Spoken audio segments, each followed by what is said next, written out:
विशेषज्ञों का कहना है कि भारतीय सेना को क्षेत्र में तत्काल स्थितियों का जवाब देने के लिए दीर्घकालीन तैनाती के साथ साथ क्षमताओं की योजना बनानी चाहिए। वहीं मनुष्य और मशीन की रक्षा के लिए बुनियादी ढांचा प्राथमिकता होना चाहिए और साथ ही मनोबल को ऊंचा रखने और लड़ने के लिए सैनिकों का कारोबार सुनिश्चित करना चाहिए। वहीं कर्नल बी संतोष बाबू और 20 अन्य वीर सैनिकों के बहादुर बलिदान के एक साल बाद यह सोचने का समय है कि हम अपने बहादुर सैनिकों के जीवन में नुकसान को रोकने के लिए क्या क्या कर सकते हैं।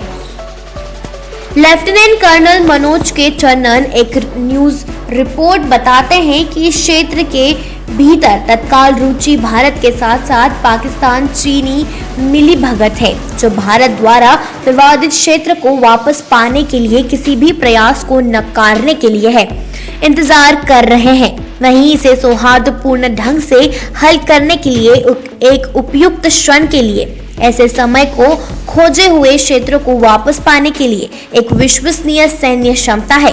भारत को अगले कुछ दशकों में अपने व्यापक राष्ट्रीय शक्ति की योजना बनाने और विकसित करने की आवश्यकता है। इसके लिए राजनीतिक दलों के बीच आम सहमति निर्णय होना चाहिए कि पार्टी को अपनी दीर्घकालिक दृष्टिकोण के साथ एक ही पृष्ठ पर होना चाहिए।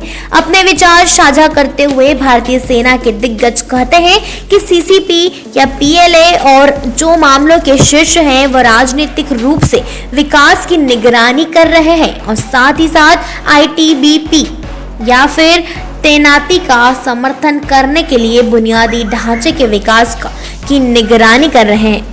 वास्तविक नियंत्रण रेखा के पास संसद के पटल पर राजनीतिक नेतृत्व का बयान और बाद में भारत के दृष्टिकोण को समझने के लिए विदेश मंत्री द्वारा बीजिंग की यात्रा बहरे कानों पर पड़ी। हमने एक संप्रभु राष्ट्र के रूप में अपने क्षेत्र की रक्षा करने की आवश्यकता समझी है, जैसा कि विवादित क्षेत्र पर चीन के कथित स्वामित्व में है। उन्होंने कहा कि पिछले साल में भारत ने अमेरिका और इजराइल से ड्रोन पट्टे पर लिए हैं। निगरानी के साथ साथ सशस्त्र ड्रोन के लिए तैनाती गोपनीय रहती है। एक बात तो पक्की है और वो है ताकत दिखाने के लिए नहीं है, बल्कि जरूरत पड़ने पर काम में आने के लिए है।